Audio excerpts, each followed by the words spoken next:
Hey guys, what's going on? John here from What's Spinning, here tonight to chat about this new Karen O and Danger Mouse project, Lux Prima. Karen O is the legendary lead singer and frontwoman of one of New York's finest punk acts, the Yeah Yeah Yeahs. They were a huge part of my childhood. She was my high school crush. I was obsessed with them. And Danger Mouse is the stage name of legendary producer Brian Burton. He's produced for Adele, A$AP Rocky, Beck, the Black Keys, as well as worked on his own projects like Gnarls Barkley and Danger Doom and Broken Bells. And the two of them have seen fit to collaborate on this whole album. It's a pretty short album, came kind of out of nowhere, and of course I've been a fan of both of these guys for quite some time, so let's chat about it.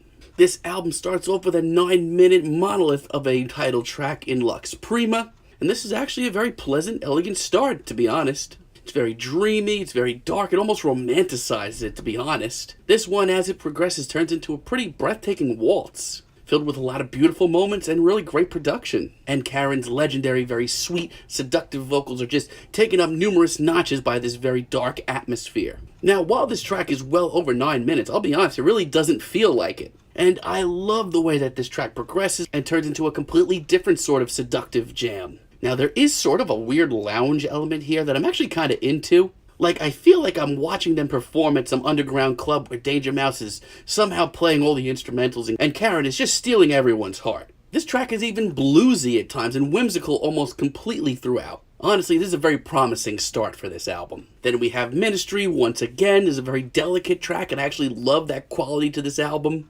The twinkling atmosphere, the plucked guitars, it's all very nice.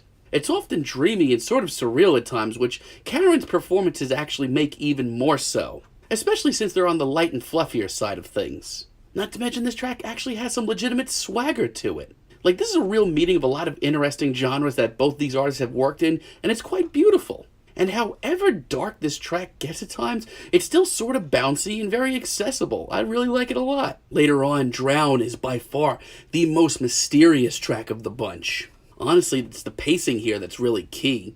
Between that and Karen's otherworldly performance, this one really keeps me guessing. This track really is interesting because it never gives too much away, but it's still very graceful, very flowing, very easy to take in. And honestly, I absolutely love it. Like, it's really nothing groundbreaking at the end of the day, but Karen O and Danger Mouse just have some serious chemistry together, and I love this track, even if some of the backing vocals that pop in the final minute are a little cheesy. On the other hand, Turn the Light early on in the album once again has some killer swagger to it. It's funky, it's bluesy, and Karen just oozes confidence. I love that. Now, to be honest, Danger Mouse's production, once again, is very clean. That might be a turnoff to some people, especially if you look like back in the Yeah Yeah Yeahs catalog.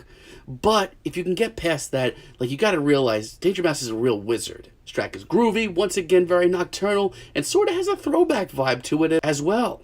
And even though I heard the track Woman months ago, like, I really never see this track coming, especially not in this track list. Like, this is a total left hook. This is a wild garage rock banger that almost sounds like the early days of the Yeah Yeah Yeahs. Like, this track gets pretty unhinged at times, all while remaining pretty fun as well as empowering. Now that's classy.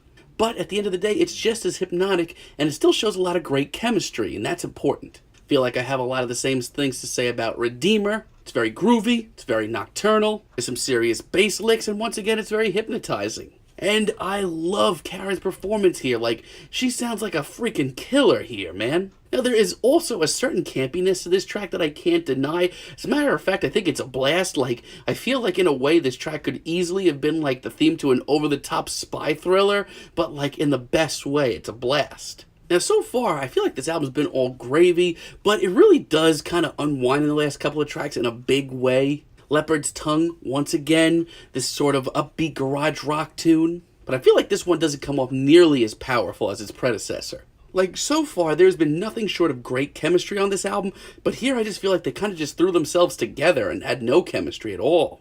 Not to mention, it's moments like this where Danger Mouse's very pristine production just comes off a little less tasteful. Reveries, late in the album, had so much potential, but it literally falls so hard that it becomes my least favorite track here. Once again, a very dreamy, very mysterious tune. But the production, lyricism, and everything else about this track has taken an absolute nosedive. And I'm sorry, I know Danger Mouse is a damn wizard, but this comes off like a demo, and it's just not even a good one. Sadly, this track is laughable and honestly a chore to sit through. Now, Nox Lumina at least sounds like Karen and Danger Mouse really put a lot of effort into it, but this track is so much on the cheesier side, something that I feared eventually I would kinda get tired of. As a finale, this just seems really phoned in for me. Like, the atmosphere is on point, and I actually really like some of the noir vibes that are going on here. I would have loved to have heard even more of that, but the production is kinda sloppy and Karen doesn't sound into this.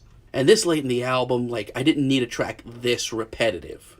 So overall, I'm kind of torn. I think the first 2/3 of this album is really awesome, and Karen and Danger Mouse really show a lot of chemistry together that is really exciting. As a matter of fact, I'd love to hear them go more down this route, go even into more noir territory, get even darker. I would love that.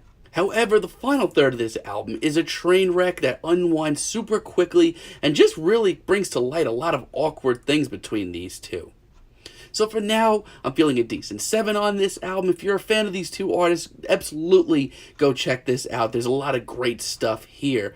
But let me know what you guys think down below. If you liked the video, as always, be sure to like, give us a subscribe, and let me know down below what you guys would like for me to chat about in the future. Until next time, have a great day, guys.